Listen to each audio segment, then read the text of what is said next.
Greetings everyone, Christian Barker here. Welcome back to the program, broadcasting live from my living room here in sultry Singapore that I am now dubbing Banter with Barker. And today I have the great pleasure of speaking with Sarissa Rodriguez-Schwartz, who is one of Southeast Asia's leading nightlife and hospitality entrepreneurs. Who'll be joining us this very moment.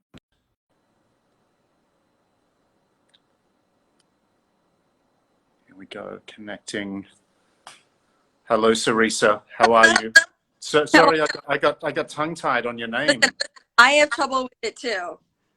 Forgive me, Sarissa Rodriguez-Schwartz. It's a great pleasure to be speaking with you today. You must be really good to see you. Yeah. I'm like cut off. Okay. Well, you must be super excited because for those who are watching this from elsewhere in the world may not be aware, but all of us here in Singapore have been greatly excited and full of anticipation since I think it was on Wednesday night, right? Or was it Tuesday night? I don't know. It was a couple of days ago. The announcement came on Monday night where it was a viral article, Yeah. I believe the one that was in the Straits Times saying that we're allowed to open on Friday. And I think the initial reaction was, Friday? Because it's one thing to reopen, but then it's a whole other thing to have it be on a Friday night. I mean, give us a Monday. So. Well, look, yeah, I'm sure it's been a crazy busy week for you, and it wasn't much notice, but and look, you will be pleased to hear the same friend who informed me of this momentous piece of news immediately afterwards texted me back to say, and I've already made a reservation on Saturday night for pasta bar. So that was the last meal that we got to do as a group before all lockdown started, and then we're headed back there on Saturday night. So going to be putting your preparations to the test. Yes, definitely. So for those who are watching this live or watching back on the recording, Sarissa, who's joining us today, is a leading nightlife entrepreneur, hospitality entrepreneur here in Singapore and Hong Kong, and I guess describing you as the co-founder and co-proprietor of Employees Only, which is one of the most renowned and acclaimed and most highly regarded cocktail bars, both in Hong Kong and here in Singapore. And then also you have a fantastic all-out nightclub called Bang Bang, a very cool lounge called Lulus Lounge, which is a bit more for my personal kind of demographic, the more mature lady and or gentleman. And then what else? Pasta bar, which we've just been talking about, which is Poppy's Tacos on CS Street, and we'll be opening. My partner and I, Josh, will be opening another venue called Bar Milano in a couple weeks' time. The reason why it's sort of coming out of nowhere or seemingly out of nowhere is that we actually had it built and ready to open in March, pre-lockdown. Yep. So it's been sitting dormant, and we've been kind of loving it from afar this whole time. And once the announcement came, I mean, we projected that we would have 2 weeks after phase 2 opened to slowly launch that project. And what's the concept there? Yeah, it's an Italian bistro. It's it's very reminiscent of the trattorias, cafes, and bars in the heart of Europe, which is something that we're very passionate about. And we actually enlisted. It's such a gem, and we love it so much. And with this, we really wanted to take the non-traditional route of the build out, and instead of going with a traditional designer to really take our vision and put it down, we actually said to ourselves, the one thing that we love to do is create movie sets almost. So, Yeah. we'd love to create places and venues and concepts that when people walk in, they feel like you're somewhere else, wherever that is, or whatever our intention is that you feel like you're transported. And so with this, we actually took the route of enlisting a movie set designer to Oh, help with this project, and it was so much fun. It was, the way that we worked together with this designer was great. I mean, they knew spot on exactly what we wanted. There was research done for, historical accuracy, not in the sense of having everything be exact, but something that would really evoke the feeling that we're trying to create. okay. Well, I think there's going to be a lot of us who are yearning to have a sense of being somewhere else for quite some time now. So yeah, can't wait to pop in and check it out. But Oh, of course, you know that. well, look, there's a lot I'd love to cover with you in this conversation. I think it's really interesting that your portfolio of venues crosses so many different boundaries from pasta bar, which is a great sort of intimate and also really kind of earthy but super fine Italian cuisine, through to a full-on kind of hedonistic nightclub experience up there with Bang Bang. But I guess let's start by saying how have you navigated the last 3 months, when I guess all of your businesses rely on bringing people together, whether that's for a quite intimate and casual meal, or whether that's for a night on the tiles and out there on the dance floor. How have you kind of pivoted all of those businesses to keep the fires burning while everything's been on lockdown? Yeah, I mean, it's interesting. I'm glad that you recognize the breadth of the portfolio in the sense of how different each concept really is. Mm. So we were in a very unique position because there was, it felt like hundreds of different regulations and rules and things to consider for really the entire month of March. It seemed to go on forever. And it was almost, you're looking at a mega nightclub and what does that look like in terms of social distancing versus the restaurant. So really going from venue to venue, and you're sort of building out your business models and not really understanding what those are going to necessarily look like in even one day from now, because at the time we were really going day by day, week by week, because even the government didn't know what they were going to do. So it was very, very hard to react. It was an extremely tough time.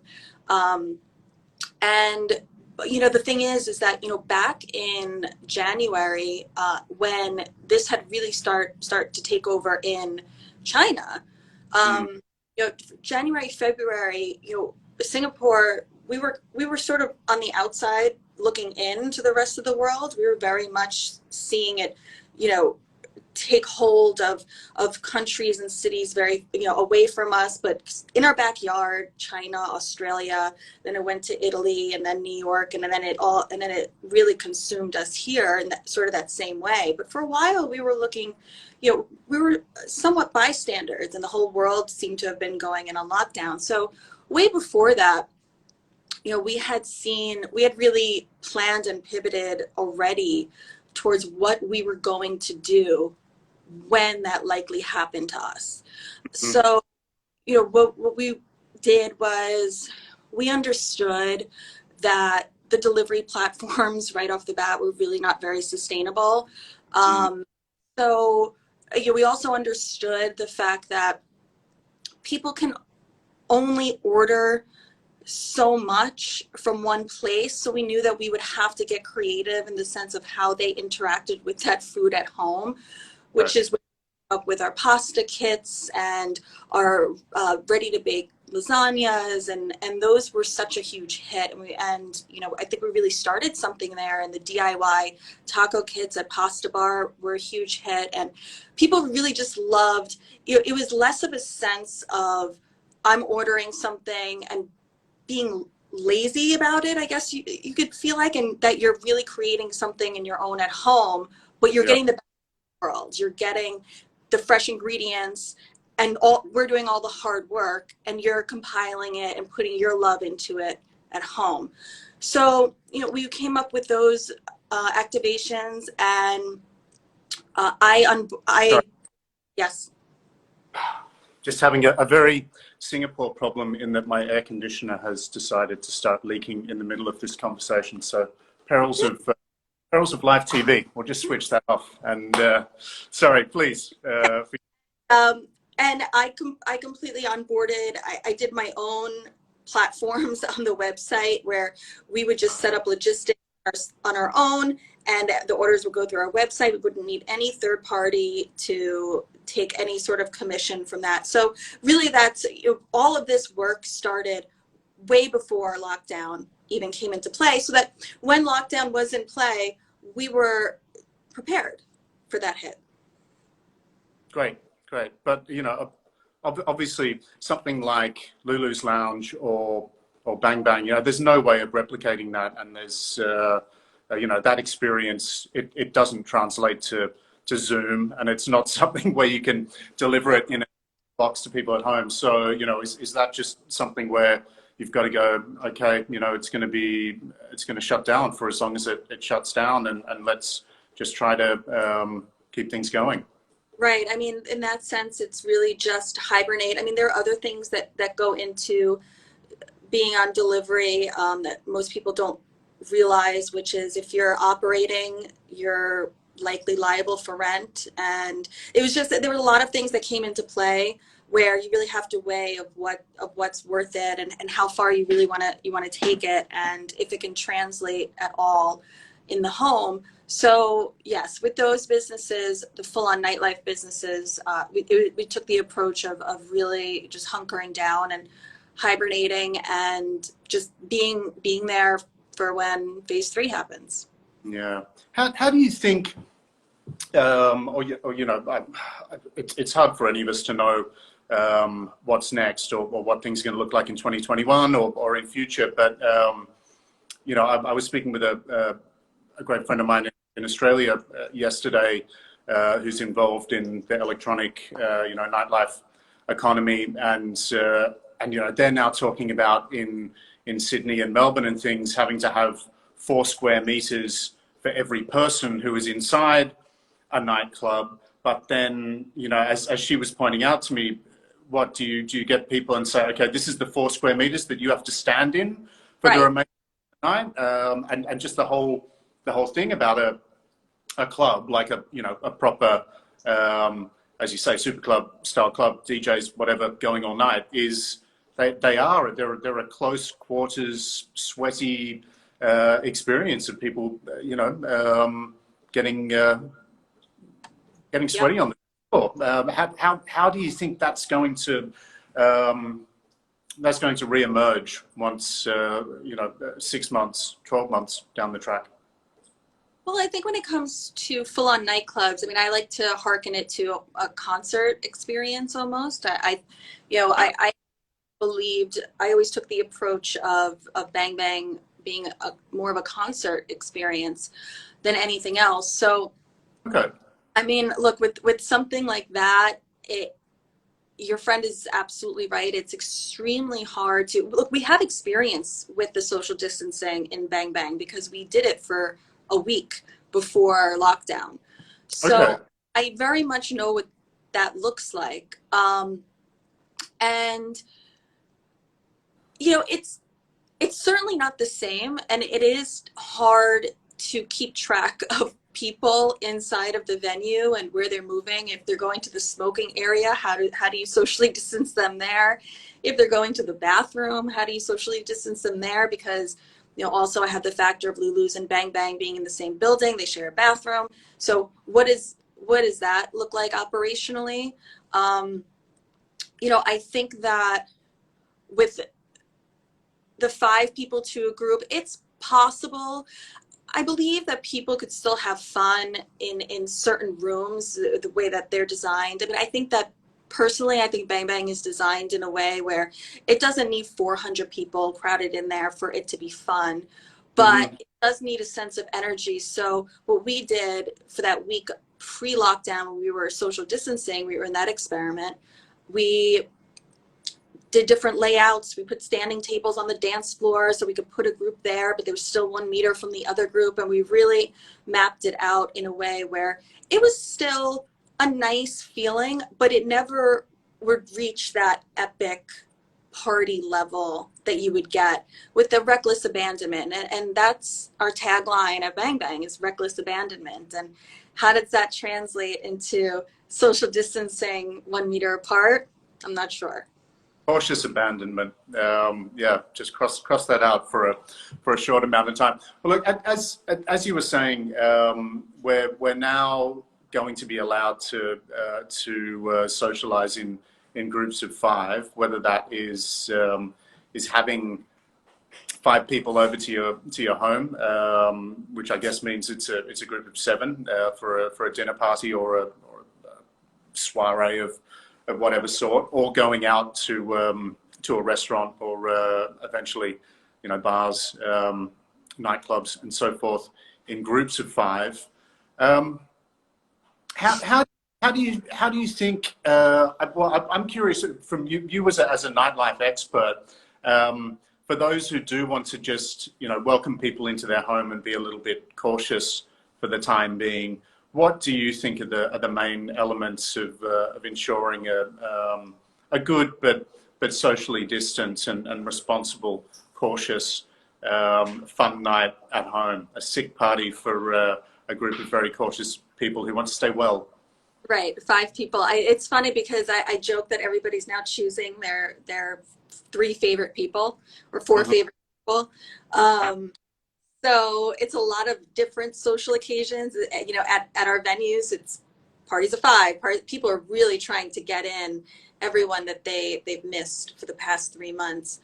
But a party at home is great, especially in Singapore, where people have really great quality of life, and they have a nice space and balconies. I mean, a great party at home, I would probably say, is do I plug my own venues? Because obviously cocktails from employees only. Okay, yeah, of course, yeah. And I do want to ask about that, because employees, as you say, has been offering a kind of a delivery service on pre-made cocktails. So yeah, for sure. Yeah. Look, I think that cocktails from employees only are great. Look, I've been stocked up in my fridge with those for the past 3 months. I also have an online burlesque platform. It's not a separate platform, but luckily throughout my years of introducing burlesque to Singapore, especially Lulu's, I have some really amazing artists that are in New York that would be, they're super pros. They're the best in the business, and they're pricey. So bringing them out here is pretty expensive, and it takes a lot. It's much like booking a DJ. You have to really give them a tour of the region. So now, I have access to them, and they're completely online and doing shows, for streaming shows in people's living rooms, and it's amazing. And you can see that. Is that completely private, or is it tapping into something that perhaps hundreds or thousands or millions of people watching? The ones that I have, they do other shows for people as well, but not streaming to Singapore. It's private and it's curated. So it's a really nice thing. We actually had someone do the employees only 4th year anniversary digitally last night. So it's great. It supports them, and it's super entertaining, and it's something you probably wouldn't have seen otherwise. Yeah.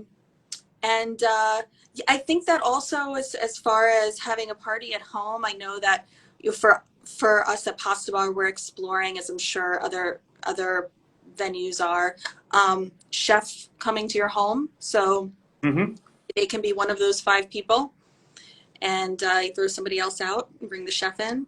Yeah. And nice dinner party. Okay, interesting. Yeah, that's a interesting concept. But people have to throw the other person out, do they? It has to be just 4 people. I think it's, yeah. Send someone out for a brisk walk or a run around the block while Right. while the chef is making dinner. How have you guys managed the whole situation with staff? Have you sort of tried to keep everyone on board while this situation has been ongoing, or I imagine it's been incredibly tricky. Yes, it has been tricky. I mean, we took a few approaches in the beginning of lockdown. We one of the things that we did, yes, we did keep everybody on board. We tried to keep as many people on board as possible, most people for sure. And what we did was we really made it a community decision almost. So for example, understanding that there's no way that we can pay everybody full pay for the length of lockdown, and everybody understood that. So what we did was we didn't try to guess anybody's situation. We have a lot of different venues, and our managers are a lot closer to the people that work for them, and they know situations better, personal situations better than we do. So we really made a community effort where we said, we're not going to make the decision for you. This is the budget for payroll. Talk to people and see what their situation is. Maybe somebody wouldn't mind having a month off and receiving no pay, and maybe somebody who has a family really needs that full time. And we sort of that way, everyone was very honest with their situation. I mean, some people said, look, I live with my parents, I don't have any expenses. My colleague has a family, and I'm more than happy to use this time to hang out and spend time with my family. So it worked out in that sense, where everybody really sort of got together and made a group decision so that we can keep people's livelihood to the level that they were comfortable with. Yeah. And oh yeah, I'm sorry. And the people that we couldn't keep, like performers and artists and things like that, of course. SJS has been sending them groceries since the lockdown. I mean, any little thing that we can do. Did a fundraiser at Bang Bang, just little things here and there to show that we care and that we're here for them. Yeah, no, I think, and for anyone who's viewing this from elsewhere, it's been different government support measures from country to country, but I think it does show some measure of the authorities in Singapore's recognition of how important hospitality and food and beverage is to the economy, that they did kick in from the get-go and say, all right, we're going to support, I think, what was it, 75% of salaries for people working in your business or in aviation and a few other very fortunate businesses. But I did think that was a great recognition of the importance of hospitality and F&B to the makeup of Singaporean society and the economy.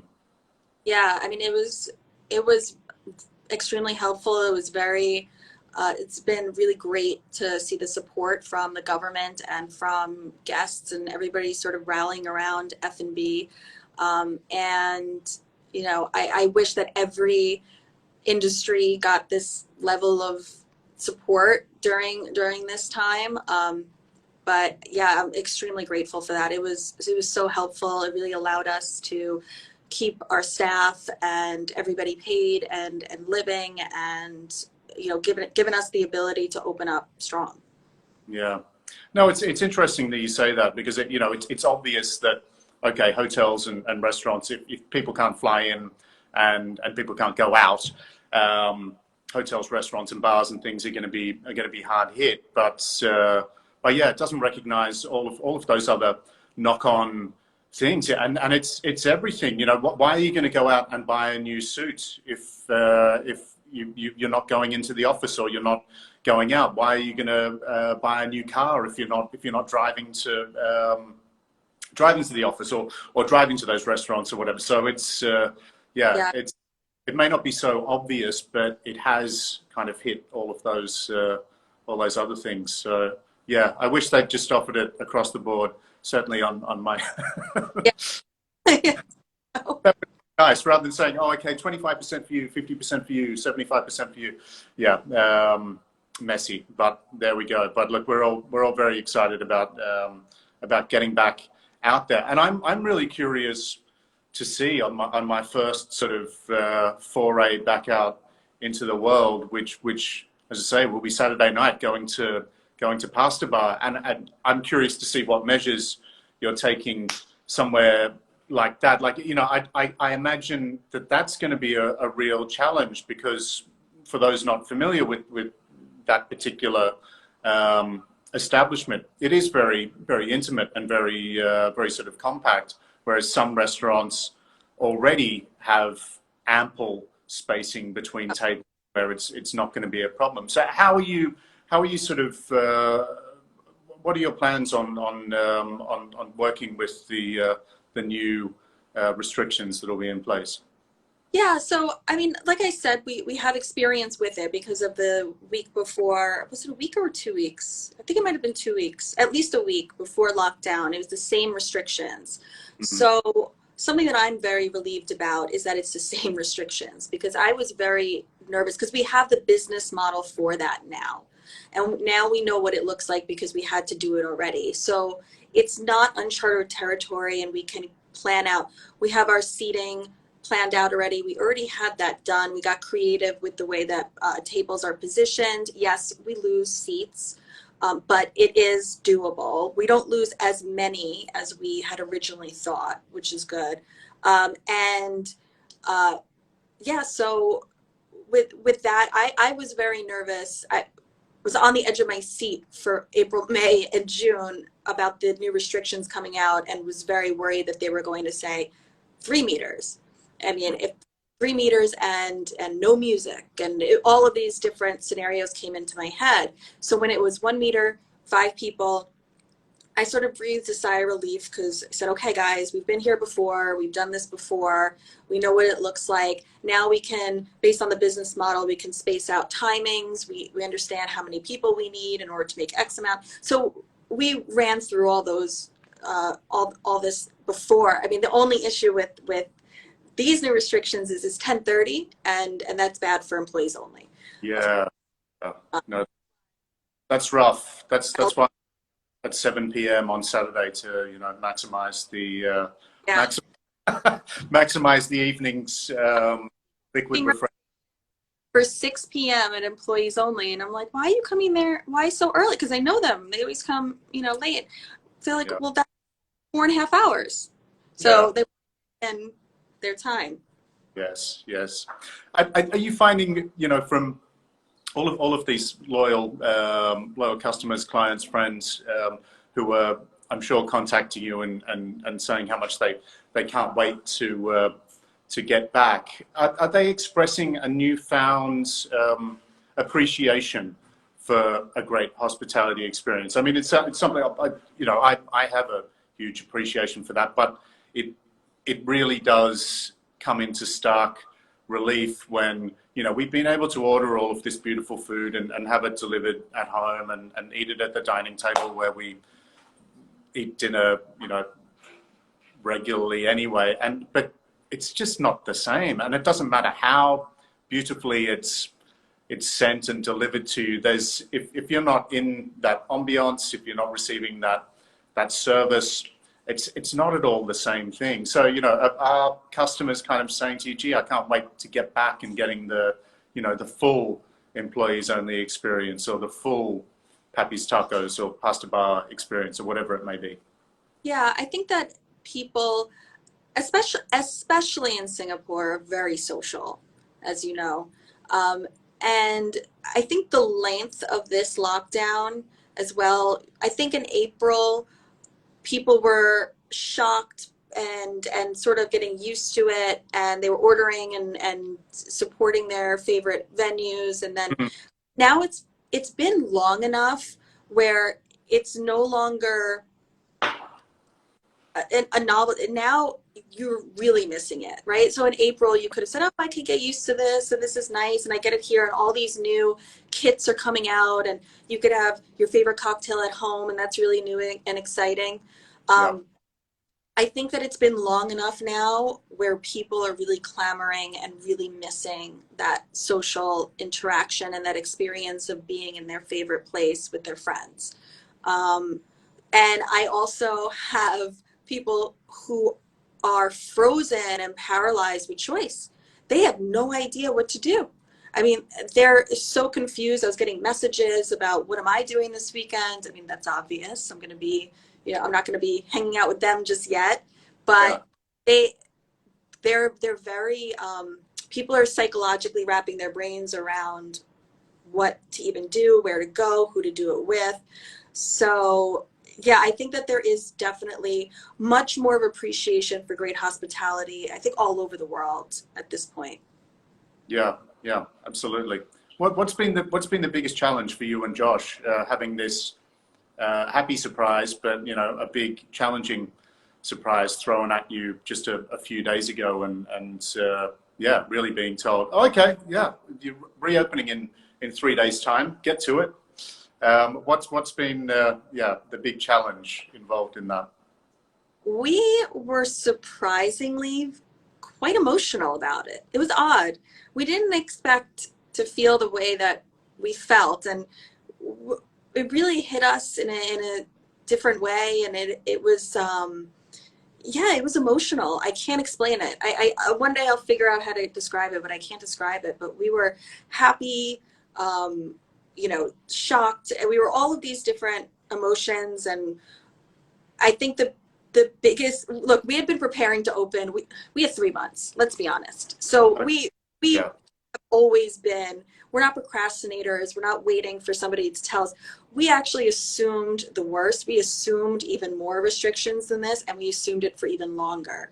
So we Mm. always have a very pragmatic approach to this, especially now in a crisis.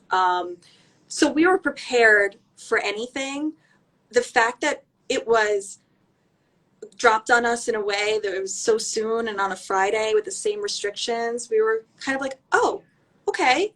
And I guess we're just back to somewhat normal now. I don't know. So I guess the biggest challenge has been wrapping our brain around and preparing for going back into our venues and seeing them with life inside them and not full on logistic companies. And we actually looked at each other today and said, I don't think we can even get into any of our venues this weekend. So what are we going to do about that? So we actually made reservations now like normal people, because we have to space out everything. We can't take any chances. So now it's just really about being up to code, regulations, sanitizing everything, just all of that, all of those logistical elements of making people feel comfortable, making sure everybody's safe, etc. Mm. Do I need to let you go? Do you need to run off and get some work done, or are you cool to speak for another? Yeah, I'm cool. Okay, good. All right. Well, that's great. I just, I'm conscious of the fact that you guys are, this is, we lined this up, what, a week ago before we knew that things were going to change. So I realized that this is going to be a busy few days for you. What impact do you think, the lack of tourists is going to have? Or, are your businesses primarily patronized by a local clientele? And I guess, you're going to have less people in each of them, less customers in each of them anyway. But yeah, what's the hit that you're taking from the lack of people flying through this city, which used to be, or will hopefully return to be, but was such a hub? Right. So something that didn't that I was sort of envious of, I guess, of other, not envious, that's the wrong word, but I always looked at other venues that were tourist driven and thought that that must have been such an easier business because all of our venues are focused on the local domestic market here. And when you have when you're focused on a local domestic market, you're really looking at every single time you have to wow somebody. There's customer relationships come in. You have to constantly reinvent yourself. And it's a lot tougher. Whereas if you're tourist driven, anyone that comes in, they go to your place. Even if they don't have a good time, they go back and then a new crop comes in. Sure. So I always looked at that of like, oh God, I'm so jealous of people that could do that. But now I'm so glad that we're focused on the domestic market because it'll come back a lot quicker. It's a lot more certain. And it's so great for us because if you're not traveling, you're going to come to my places. Right. So I think that it's really good for my venues in particular that are focused on that niche. They benefit from tourists somewhat, but it's not tourist driven at all. They can really thrive on the local market coming and supporting and really just feeling familiar there. So. Well, at the same time, they say familiarity breeds contempt, and that's, it's a cliche, but in Singapore, it's a vibrant eating and drinking and hospitality scene in general. But there's always this thing where people are looking for the next big thing, are looking for the new thing, and there's a lot of churn because of that. You see a lot of venues that don't. Whether it's a restaurant, whether it's a bar, or whether it's a nightclub, that really don't last long. What do you think is kind of the secret to the success and the longevity of each of your places? I guess there must be some common quality that's running through that has allowed, whether it's employees only or bang bang or to remain interesting and to remain popular after that initial burst of 6, maybe 12 months of being sort of flavor of the month, flavor of the day. Yeah, I think that when it comes to this business in general, this is pre-COVID. I hope that things change post-COVID, but it's a business that a lot of people thought of as I guess a little bit easy and something where if someone has money, they can open a nightclub. They have 4 walls. They put in a sound system. They get an expensive DJ, and they call it a day. And I think that the places that are really well thought out with professionals, they do last. And you just a lot of people see the failure because there's so much openings, right? So it's not the same in other industries, whereas if you had seen, 1 million banks open and close, everyone would say, why do people keep on opening banks, right? So, yeah. So I think that for us, for Josh and I, our philosophy is we're very intentional in everything that we do.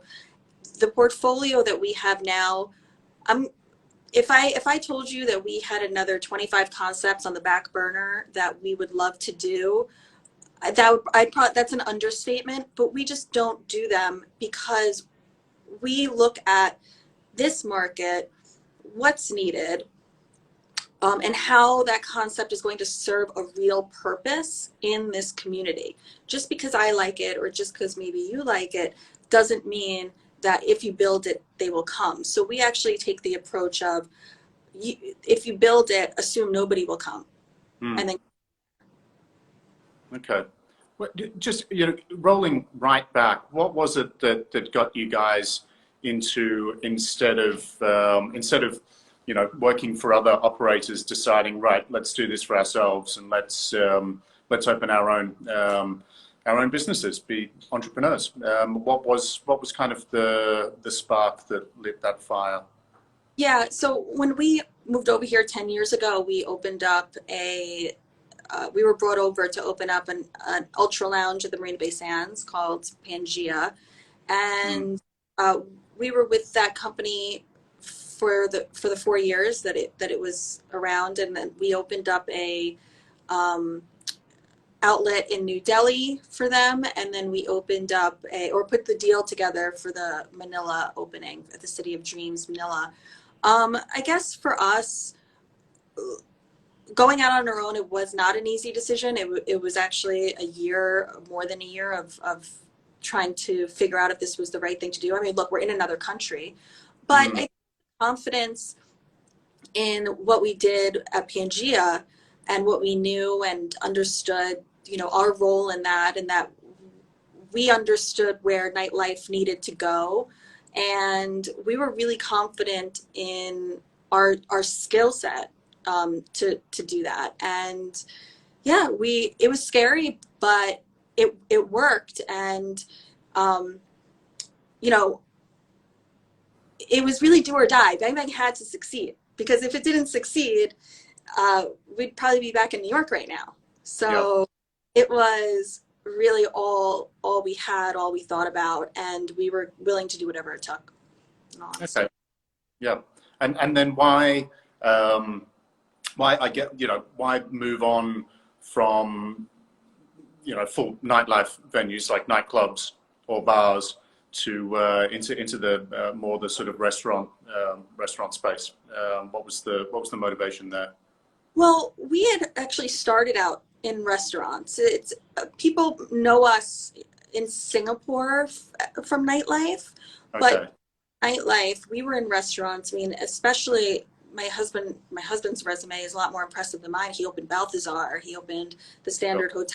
So he grew up in kitchens. His father was a chef. So restaurants was really in our blood from the beginning. And nightlife for us was a means to bring restaurant hospitality into the nightclub setting, which is what we were really able to do at Pangea.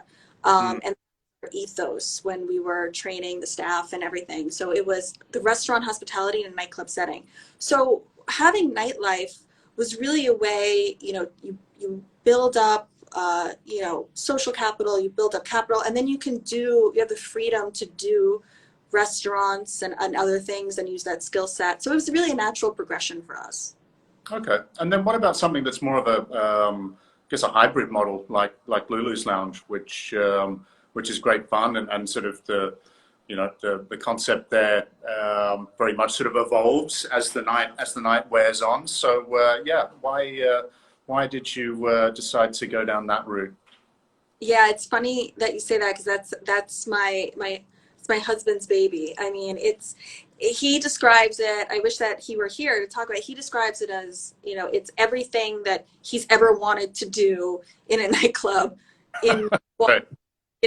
But it's bits and pieces from both of our experiences throughout our careers.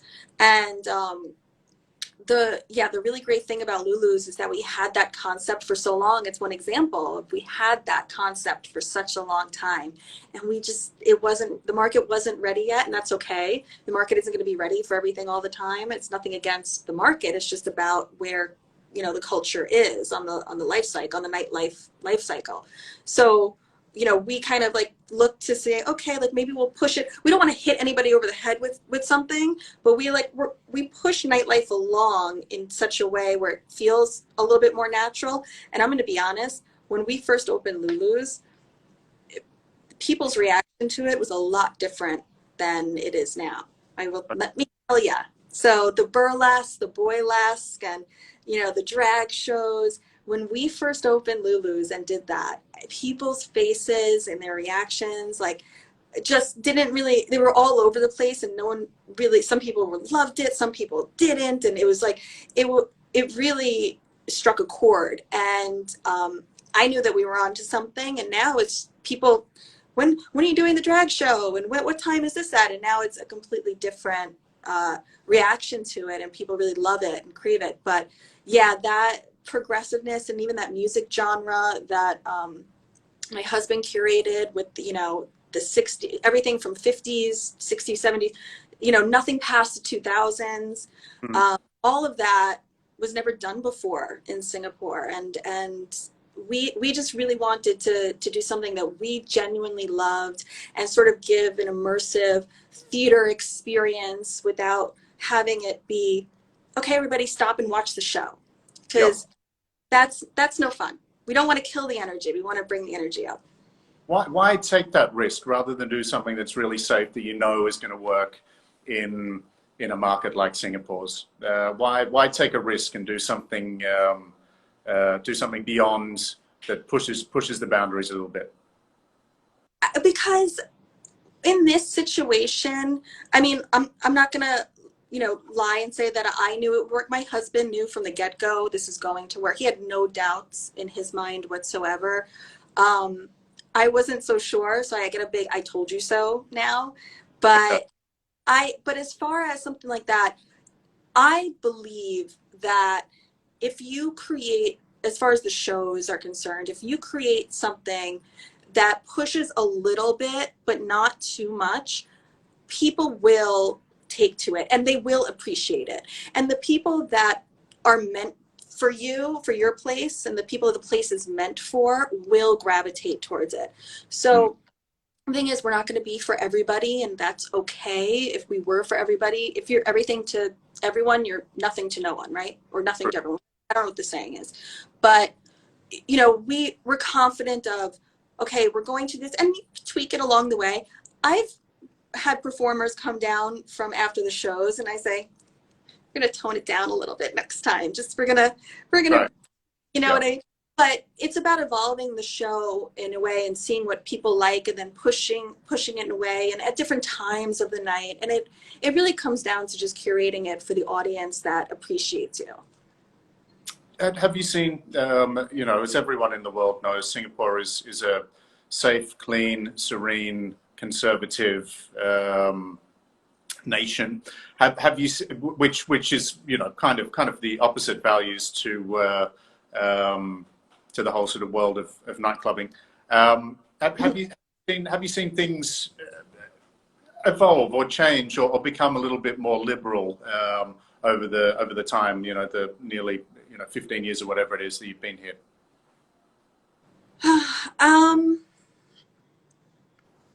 Yes and no. I think that the more liberal elements, I believe has come from us, to be honest. I mean, I think that people are a lot more open to it for sure. It's about really creating hedonism, right? Because that's the key to great nightlife is hedonism, and you have to create it in Singapore. It doesn't come to you. So in places like Berlin or Bangkok or New York, like that hedonism just walks into your door. And in Singapore, you need to create it. You have to get people there or create an element of that hedonism. And it's something that we work very, very hard to do. We're very conscious of doing that. Yeah. The final thing I'll ask you, Sarissa, is, and again, it's about the industry here in Singapore. It's for quite a long time in hospitality in general, right across the board. I know there's been a massive kind of staffing problem, and it's difficult to find the right people, to retain the right people. How do you see that changing? And do you think that the crisis that we're going through at the moment may play some part in seeing that change for the better or evolve, or people, I guess, reappraise building a true career in hospitality or in service in the way that in the United States, in Europe, in Australia, in Japan, people will dedicate their lives to a service career and really find absolute fulfillment in that. But that seems to me the main kind of barrier here in Singapore, that it's not considered something that you have a career in. Yeah. I mean, one of the things that I guess a half glass full moment of this is a positive that I believe has come out of this.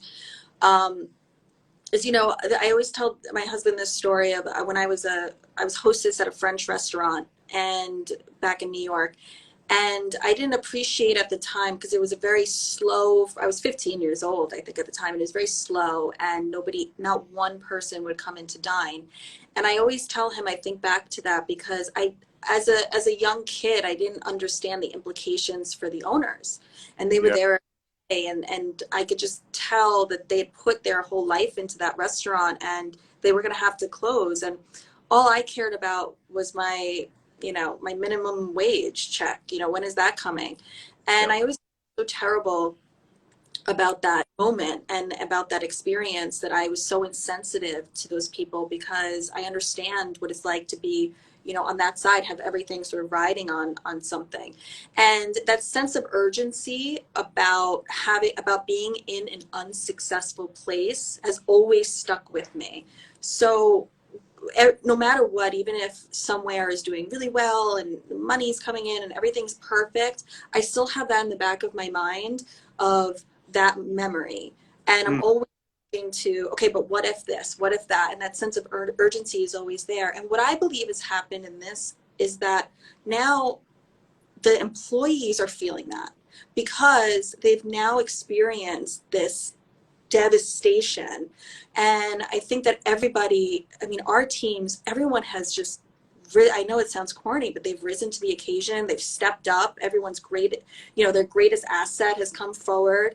And I think it's really made everybody super professional, you know, doing a million jobs at once, thinking outside the box in a way that I don't think could have happened if this hadn't happened. So I think that the pool of talent that stays in hospitality, if they've been through COVID, I think they're going to be excellent.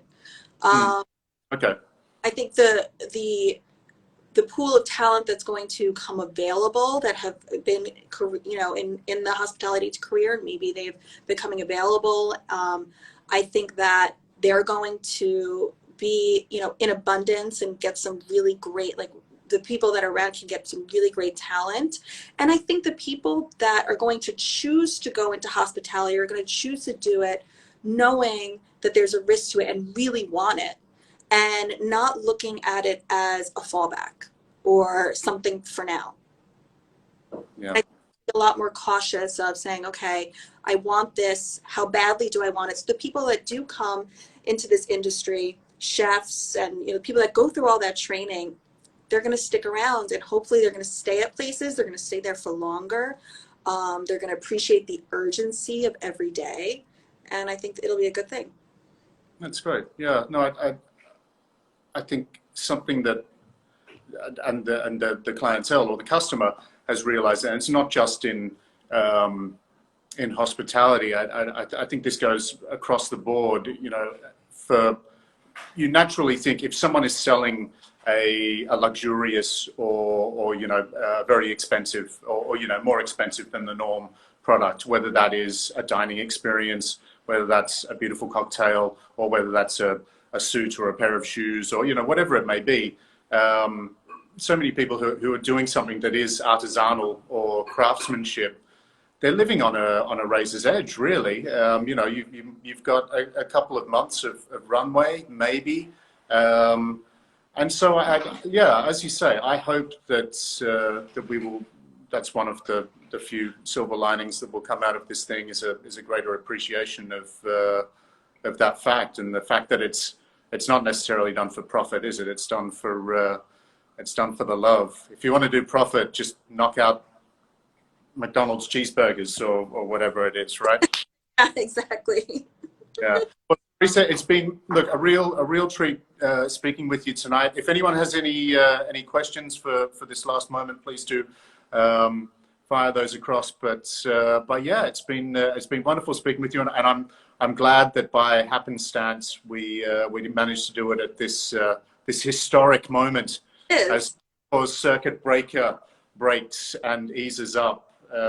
But yeah, I can't wait to get back out to obviously not only your venues, but some of my other favorites. And I can't wait for the swimming pool to open. I'm going to be in the swimming pool at 6 a.m.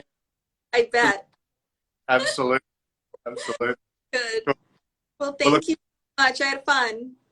thank you so much. And thanks to everyone who joined us, and thanks to everyone who's watching. And do send my best to Josh, and see you guys soon. Okay, see you soon. Much appreciated. Ciao.